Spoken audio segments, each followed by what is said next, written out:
Good evening.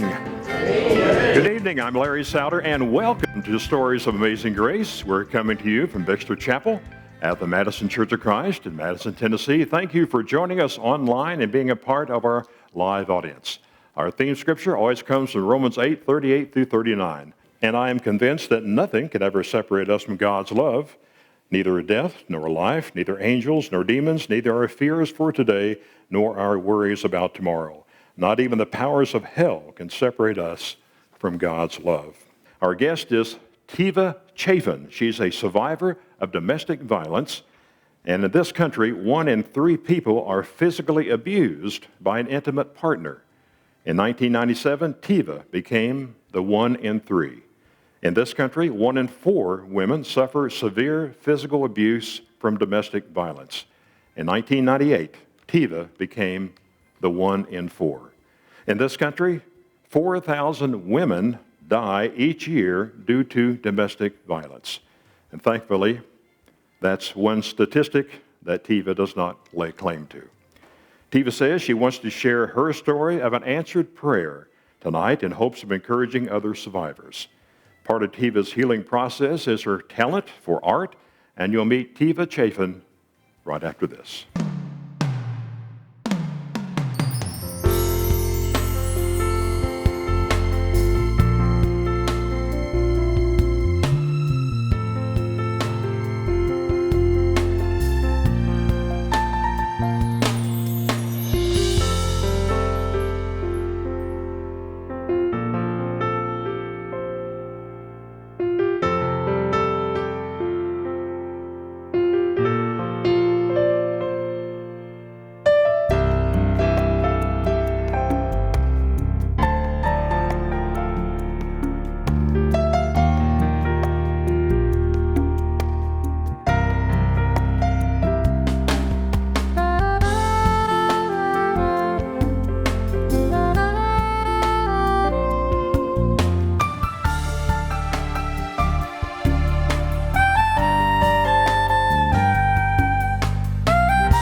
And Teva, come on up.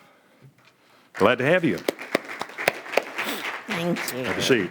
Thank you. Thank you for being with us. I saw your presentation, was a month ago? It was 2 in months? January. January. Mm-hmm. And you had an excellent PowerPoint. We have some of those slides with us, and we're going to start with the first one, the beginning, October 4th, 1997. Why is that date? Is that the wedding date? That was the wedding date. We had only dated a couple of months before he proposed. It was a very quick dating, which is also characteristic of an abuser. Things were good then. Mm-hmm. When did the abuse begin? It began 2 months after I said I do, and it was because the way that I set the Christmas tree up is what caused it. So That set him off. that's what set him off. Any background associated with that, why that would? No. Later in life, I found out that that's just another part of the characteristics. It's a cycle of abuse, and that's when it started. So, not exactly sure. I guess he just didn't like the way I had it set up. So. The theme of this interview, and you proposed that in previous talks, is an answered prayer. Yes. And you prayed to God to get me out. And part of your PowerPoint lists some of these. Just go through some of these and explain. A lot of this, if you look at it, and if you've ever had anybody experience domestic violence, you see that these are very common from one person to another person because they're traits of them. So the abuse usually does start after a marriage because then you become their property. So then they do start to abuse. So ours, he did abuse me the first time 2 months after the wedding, and it was always forced sex after. And the reason why that is because it's like you're forgiving them, although you're not saying it's okay, and you're not saying yes. And then they get into a pattern, which he did. It was about every 3 to 4 weeks that he would go through the cycle of abuse, which is like a tension period. And then the abuse happens, and then there's a honeymoon cycle where he's apologizing and saying it'll never happen again. How did you receive that when he said, I apologize? I believed him. Okay. each time I believed him. But it was still a little more than I could bear, and that's why I always prayed for God to get me out. So each time became more intense, and then there's a reason for that. Each time it becomes more intense because you stayed. So they have more power over you. Each time they're talking and they're using words and verbal abuse to gain control of you. So again, he always apologized, promised to never happen again. His mom would actually make excuses for him. So she would even say things, well, you must have upset him. You know, it was really crazy. But Had he been married before? He had been. And he had actually abused her, but she was one that fought back. I never would fight back. I mean, I didn't know. I've never had violence in me. So he threatened me and anyone that I told. That's why I never told my dad. I never told my sisters. I never told my friends. I never told anybody.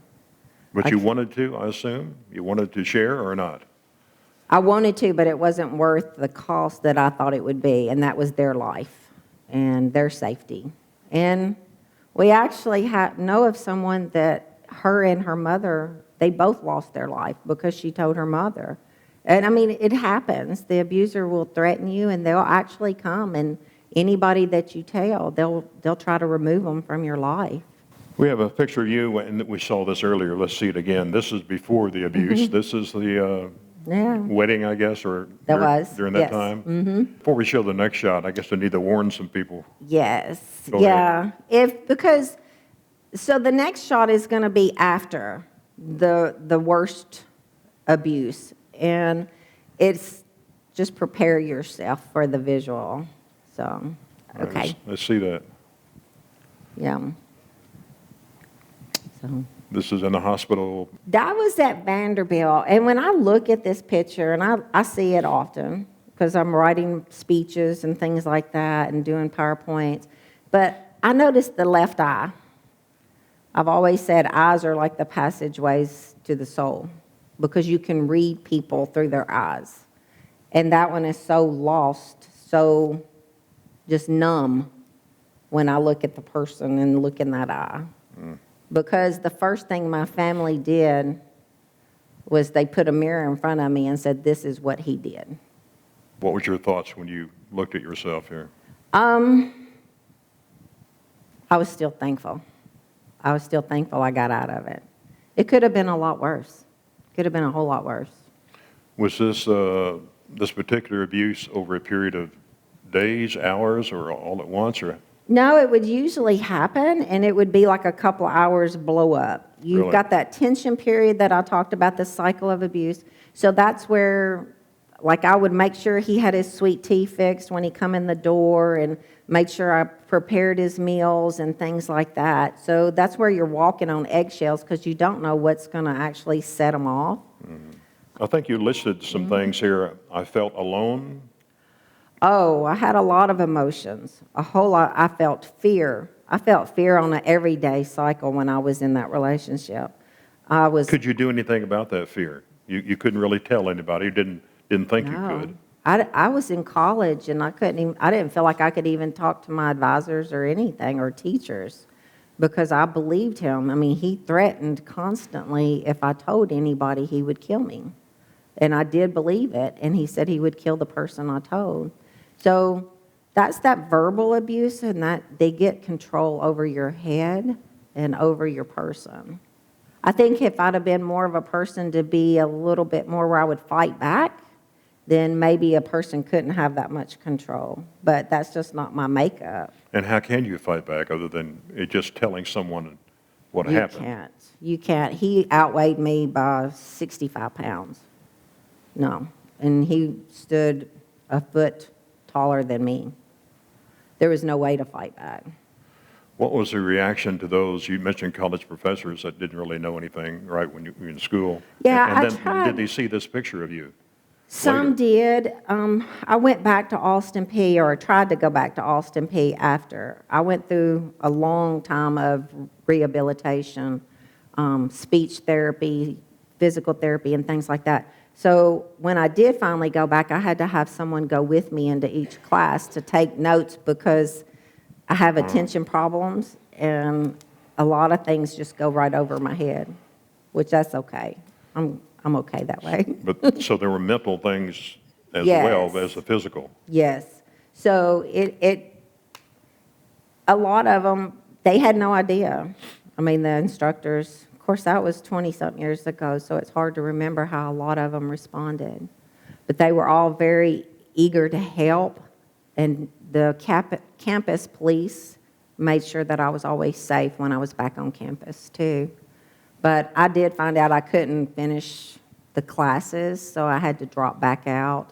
And then I finished my degree in 2007. So it took 10 years to get a degree. But that's okay. But you got it. I got it.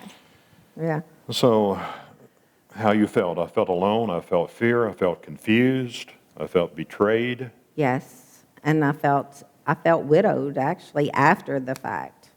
I felt like because he was all of a sudden removed from my life. So you have to go through this process, even though it's an unhealthy relationship, you have to go through the process of eliminating someone from your life like that, emotionally. How soon did you remarry? It was several years, actually, and then when he started asking me out, and I'd known my husband now, I'd known him since I was a teenager. So, but it took a while to say yes Yeah, to that. I'm sure. You felt doomed. You felt trapped. Very trapped. Felt scared. You felt emotional pain. Of course, physical pain. You felt tortured. You felt grief. You felt like a failure. Yes, I felt like I had failed. I left him at one point, and I went to a sister's house, and she didn't know what was going on. And so she recommended trying to work on my marriage. And so I went back, and then it intensified, because once a woman leaves and they go back to the abuser, then the abuse always escalates, and it gets harder. But my sister had no idea what was going on, because I know she wouldn't have told me that I needed to go back had she known. So, and after the worst injury in '98, the picture you just showed, even my dad had issues because I didn't go to him.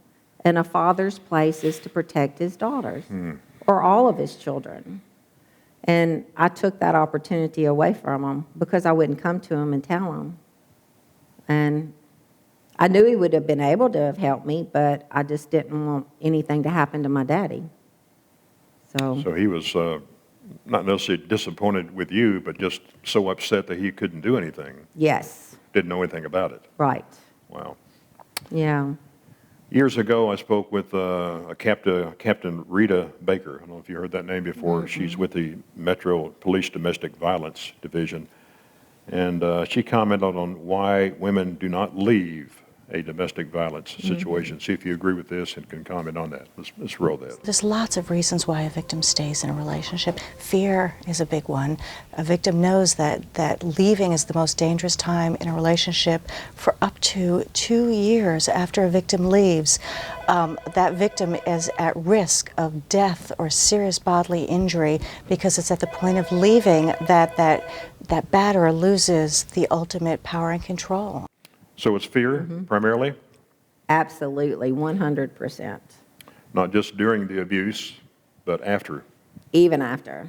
And I still watch where I go and who I go around, and there's places in Tennessee I won't go. What's his situation now, the abuser? I don't know if he's married or what, but I know the location he's in.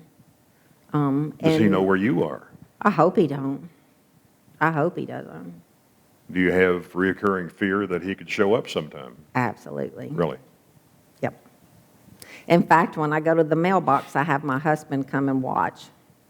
I see. Yeah. There'll always be that. I'll always. And that's do been that. how long since that abuse, you said? 97, 98 Okay. was the worst. So Wow. July of '98. So you're still cautious. Still very cautious. How long was he was incarcerated, I assume? He was, so he spent a total of like 9 years in prison, but it wasn't all on my case. So they were trying to get attempted murder on mine, and it got reduced to aggravated assault. So he ended up serving like 7 years on my sentence. Well, when he got out, he obviously had a girlfriend that he pulled the same shotgun on. And then he went back to jail, and so then they removed his early dismissal from mine. So he actually had served more, I guess, on This that. is the story you told. Tell me about the shotgun. The shotgun was, He violated her with the shotgun. yes, and he had done the same with me. It was a shotgun that was passed down in his family. And he pulled the trigger. Yes. When I was semi-conscious after the head injury, and the police came and EMS came, then he had the shotgun, and he even said he had used it, and he had ripped off all of my clothes and things like that. So there's a difference when a woman says, no, I don't care, even if you're married to him. No is no. But that's such a normal pattern and behavior with domestic violence abusers. But with another person, he actually pulled the trigger? No, he didn't pull the trigger on her, but he did pull the same gun on her, and that's why he went back to prison. Now, there is a girl that we know, her sister, who was violated with a shotgun, and that one did pull the trigger. So she has a lot of medical conditions that she has to live with now. Wow. So I was lucky that he didn't pull the trigger. Well, in part of your PowerPoint, you have some baby steps. You're taking one day at a time, and there are 4 areas. So after it all happened, I felt like I had to gain control of my mind, what little mind I had left. And I say little mind because I went back to a 3rd grade elementary level. And that was after 2 years of college. So I had to get control. And I figured the only way to do it was these different categories. And one, spiritually, that was the most important. I had to heal spiritually. And the way that I found that and the way that I found peace spiritually was praying for him. Really? Which was hard. I bet. Because I was angry. And I prayed constantly. I kept a journal where my journal entries most of the time was to God. And sometimes I would even write it to my ex-husband like a letter, never to be seen by him.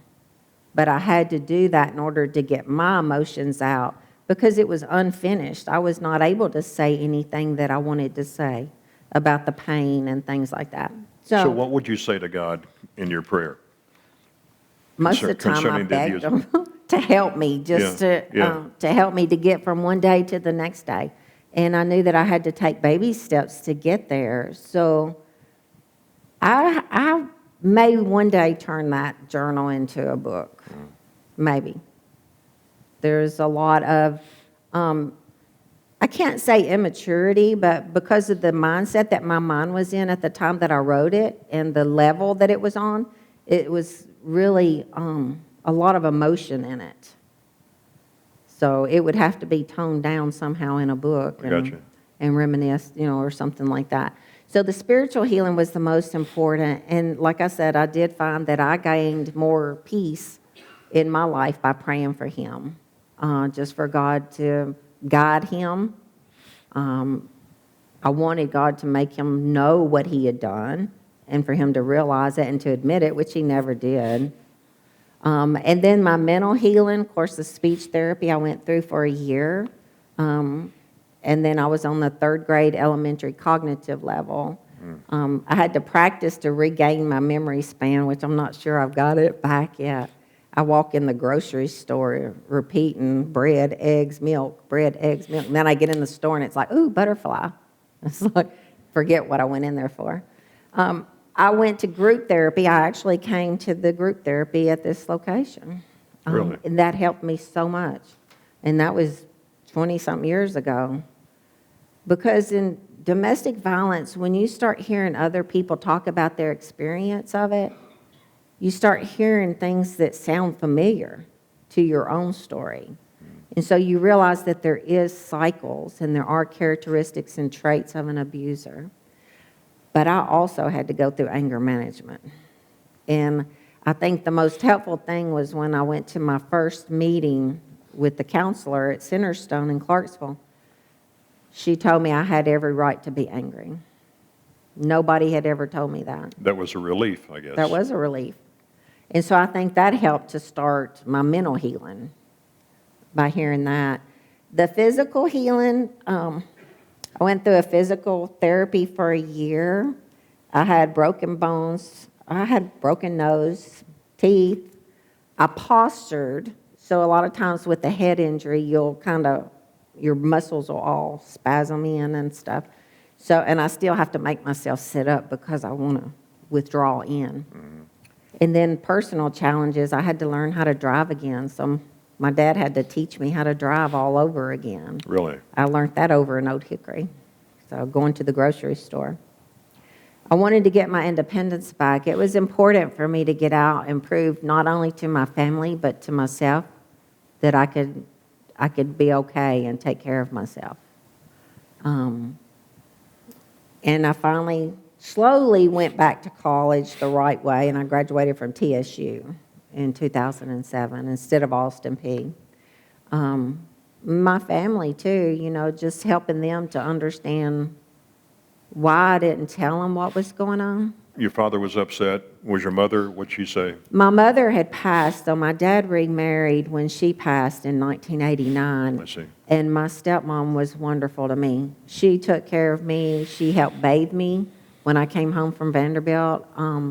She was wonderful. And then, of course, I had to go through the court, and not just for prosecution of the case, but for divorce. And even though my dad had a divorce attorney at his house the day I came home from the hospital, it still took like 6 months because he was in jail, so you had to give him so many days before he was served and this and that. So when I think, we hear of victims of domestic violence, I have to say I felt more of a victim of the court system and the Really? justice system than I did anything else. And the reason being is when we finally went to court, his attorney was attacking my character.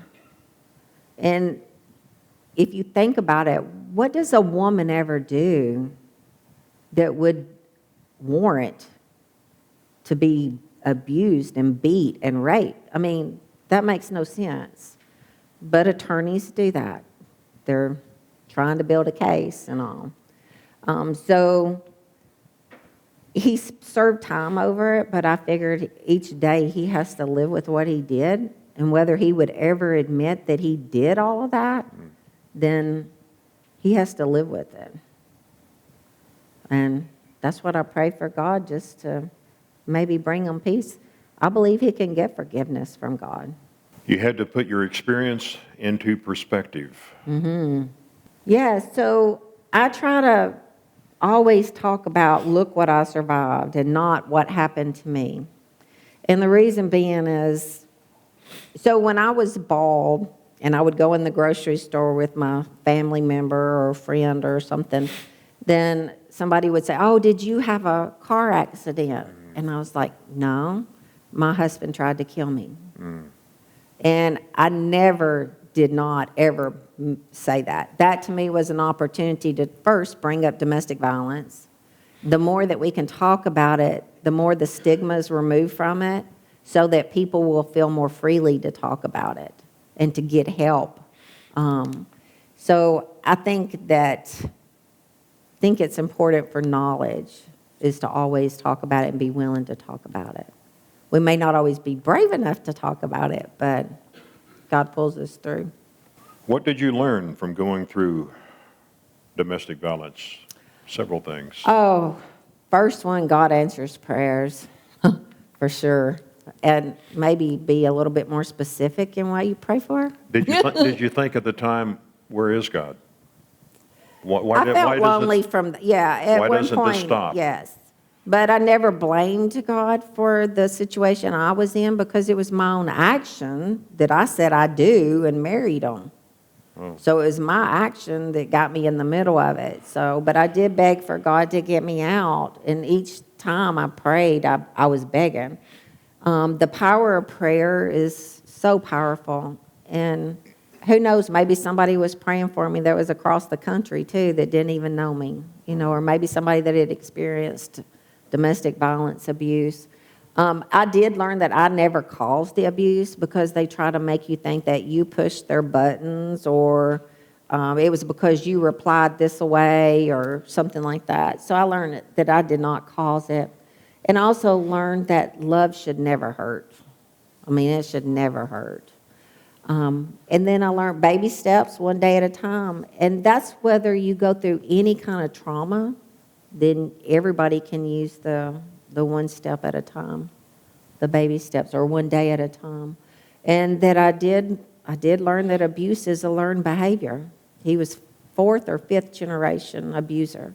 So he learned it from his father. His father learned it from, and the way I know that is his father called my dad and asked if he could come up and see us after I got out of the hospital. And his dad sat out there and wept like a baby, saying that he felt responsible because he learned it from him. And he told us about the history of it in his family. So we can always change and stop that behavior, by ending the cycle of abuse, but it is learned. So let's say my ex learned it from his dad, who learned it from his dad, who learned it from his dad. So they learned that that's the appropriate, acceptable way to treat a spouse. Well, and then his sister, she was more likely to go out and pick an abuser because she saw her mom live with the abusive father. So it's a cycle. And the only way to change it is to stop the cycle. I also learned that God was and is always with me. And he's still always with me every day. And I'm thankful for that. And how do you feel now? I feel happy. I feel very blessed, very thankful. I feel like I should take the opportunities that I have to help others and to maybe bring it to more light. We're moving more and more, I guess, law-wise, that it's going to help and protect the abused person. So I think we've come a long ways, but we still have a lot longer ways to go to help educate and then help reform even the system. And one of the ways in your healing process that you cope with this is through your art. Tell me about that. I do believe art is healing. As I said earlier, I suffer from multiple art disorders because there's not a medium that I won't try and work with, whether it be sterling silver or wax carving, which you can cast later to make multiple pieces, sculpture, leather, wood. I've even done wood carving. Of course, not with the hand whittler. It was more with a burr and a flex shaft, so more power tools. That's soldering. So soldering silver. And I teach a lot of classes, too, because I feel comfortable sharing the knowledge that I've gained over the years in how to do it. And, that's with an acetylene torch, and it's a wonderful way that a ring comes together. Yeah. And we have some shots of your jewelry. Yes. So all of my jewelry pieces, and I'm kind of phasing out. I'll come back probably with jewelry in a couple of years, but these designs are all going to go into retirement. You learn that you don't turn your hobbies into a business because it takes the fun away. I see. This is a plaque you made, I guess. And this is important to you. Learn from yesterday. I didn't make it, but I have it in my office, and I see it every day because we've got to learn from yesterday, and we have to spend time and live for today, but we always have hope for tomorrow. And one thing that my husband, Bobby, has taught me is that every day is a new day. And it feels really good to hear somebody say, I'm so proud of you, because he says that almost on a daily basis. So I'm very blessed in that aspect. Do abusers show any potential warning signs? Yes, they do. That's a very good question, Larry. And In fact, a lot of people that are maybe dating, some teenagers even, should read up on it and learn these. So let's say a girl and a guy's out on a date, and the guy grabs the girl's phone to look at it because a message came in or a phone call came in. So they're wanting to know who it is that came, that's calling them. That's a little bit of a flag there. I think, too, that I have to mention they can appear like the grandest person ever walked in public. They can be like the biggest gentleman ever was, and just attentive, appreciative, and loving and kind in public. So, but when you start to see a change in personality in private than what you did in public, that's a warning sign. So, and if, I know guys and girls are really different now because they might wrestle and stuff like that, but I think there's still, you have to be careful at what you accept. There has to be boundaries, and boundaries are healthy. But we're so in love with the other person at the time, we think we can change the other person? Yes. And we're blinded? Yes, blinded. And now, can an abuser change? They say it's possible. Do I believe it? I'm not sure. I know with God, all things are possible, but I'm not sure. You haven't seen any cases where people... I haven't seen any cases like that. Wow. No. Are there men who are victims of domestic violence? There are. A man's pride will prevent him from telling anybody, even his own doctor or anybody like that, to get help from. So it's less likely to be reported. But yes, I actually know of a man that has been abused by a girlfriend. Wow. So, and you hear, the more and more that I go about and speak, like I do, I did speak for an EMS conference, and I was speaking to first responders, fire, paramedics, and police were there.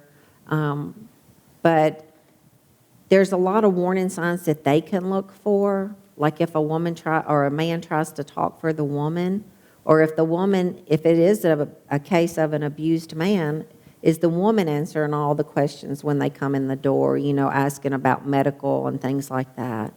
So if you sit back and watch, you can see things that are maybe not just as the way that they should be. Do you recommend any resources for people who are going through abuse? Find a group therapy. Find group therapy. I wouldn't tell a girl to go and tell her daddy, just for fear that I'm afraid that the person would go and kill, because they're going to always strike out to whoever you confide in. But if they go for professional help, and if they can get into a group therapy, then that group would actually know, or safe house, Morning Star Sanctuary, Agape. There's lots of organizations that's in Tennessee and Middle Tennessee that can help. So if it's a professional, say like if you know a police officer or you know a doctor or a nurse friend or something, then that's the ones you would tell. Does abuse occur in a marriage early on or 20 years later, or is there any... I've actually heard of a case. I did group facilitating one time in Clarksville for the Legal Aid Society, and there was a case where a woman had just been started getting abused after 15 years of marriage. Really? I think in a lot of times like that, maybe it's something medical that would cause it. I think there's a lot of different aspects and things that can go into that. But a true, or I don't want to use the word true, but in an abuser, you usually see traits and characters and characteristics of them. Any questions? Mm-hmm. I'm a friend of Teva's, and I've been in this sort of situation myself, and my daughter's in that situation right now. In fact, I'm going to court tomorrow for a trial. Domestic violence is increasing, unfortunately, even with all the resources we have. And I think more needs to be done about it. I appreciate you being here. I'm sorry what you've been through, but you've made it through it, and you give a lot of people a lot of hope. Well, and I want you also to know to always be careful. By her telling you, and always be careful. Do authorities normally believe the abuser when they stand up? Well, I think now they probably do, but like my first time that I was abused, that was in December because of the tree, then 2 police officers came to our apartment, and one took me into the bedroom or the bathroom, which was in direct eye contact with the other officer and him in the living room. And then behind my head was a hole in our drywall, and in that room, in the bathroom. And so the police officer asked me if he had hit me or anything like that. Well, when I looked into the living room, I knew I couldn't say anything. Wow. I knew I couldn't say anything. And so that was my first broken bone, not so much as a bone as it is or whatever, but it was the tailbone, because he had picked me up and slammed me onto the couch. But that should have been a warning sign there with the police officers, but 20-something years ago, they probably didn't have the knowledge of what to look for domestic violence. Hopefully now they have more knowledge. If they don't, I'll talk to them. I'll teach anybody. I mean, there's so many different things that they can look for that it ought to be obvious. So now I think they have to be held for so many hours. I think 12 hours or 24 hours if there is abuse, or somebody files makes a call of it being a domestic violence. But like with the EMS, when I did the speaking for them to the first responders and the fire, the call doesn't always come in as a domestic violence call. It may come in that a lady fell down the steps. Mm-hmm. Well, you take a lot of falls, but it's not from your own doing that you fall. Bass? You said that his mother told you that it was something you were doing, and then I heard you say that she was abused. Yes. Did you know she was abused at that time when she was telling you that? No, I didn't even know it was in his family. Oh, I probably didn't even know what domestic violence was at that time. I mean, I grew up in a little country town, Ashland City, or Henrietta, where Pathead Summit was from. So you never really heard about domestic violence. You might hear of some man came in intoxicated and his wife pushed him down or something. You didn't hear of true domestic violence. I never remembered it. Well, the other thing I wanted to ask, I had one of my best friends in college had left also with head injuries from her husband. And I said, why? Because this wasn't the first time. And she said, I just kept thinking, and this was a valedictorian of her class, one of the 2 students in the state that went to Washington, D.C. for the summer internship. And she said, I kept trying to think there must be something I can do to help him and change him. And so she was taking on his responsibility. Is that what you do if you're violated? That's normal. That's normal behavior, but it's not right. But yes, that is normally what you do, and that's why you walk on eggshells. You try to make things as easy and make excuses for them and all and things like that. But then when it comes down to it, the reality is they're an abuser and unhealthy. I have a question. Mm-hmm. Did you suspect that your husband was seeing other women or anything during this time? Okay. No. And the second thing is, was verbal abuse first, or did it matter? Was it verbal and physical at the same time, or physical abuse first, or? In December, the verbal and physical came together the first time, because we were usually around my family, maybe out cutting wood or something like that around other people. So I never really saw it, and it was always behind closed doors or, where nobody else was with us. Well, interesting you mentioned the training.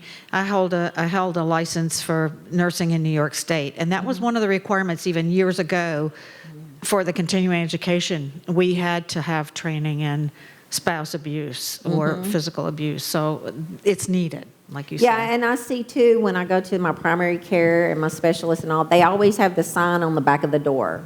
asking, are you abused? Do you feel unsafe or anything like that?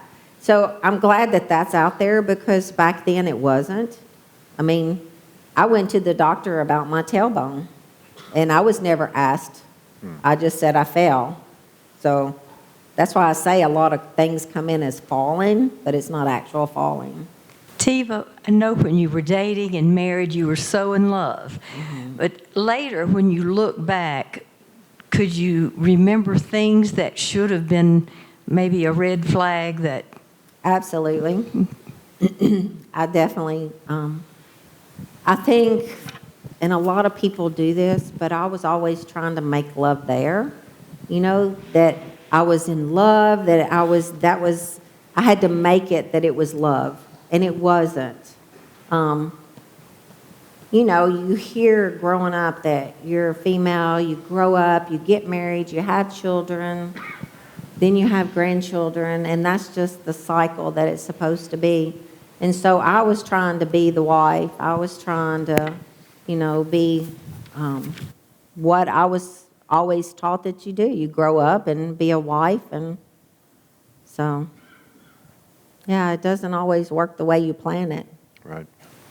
Hi, I appreciate you sharing with us. Thank you. As I sit and listen to you, I think of 2 Corinthians chapter 1, where it says, God comforts us in all of our afflictions, so that we may comfort others. And you fit right in there. But the question that I had for you, back then, when you prayed and asked God to help, did you become angry at him because he didn't intervene sooner? Or do you look back on it now and feel see it as a sense of you deepening your faith? I think looking back, I felt alone, like I was alone even from God, but I did know that God was there, but I grew up knowing God was there. So I'm thankful for that. But I never did get angry at God. I have been angry at God before when I lost my parents, but I didn't get angry at that. So I felt like he was my friend. I felt like God was my only friend, actually. He knew everything inside my heart. So I just never really was angry at him. Well, thank you for sharing your story. Anything else you want to share while we're wrapping up here? Oh, you really put me on the Yeah, spot. yeah. It's like brain hurts now. No, I mean, I do want to start. There's a few things I want to start. One is I want to start a program, Art for Healing. I think that would be great. I can teach anything that I make, I can teach. Okay.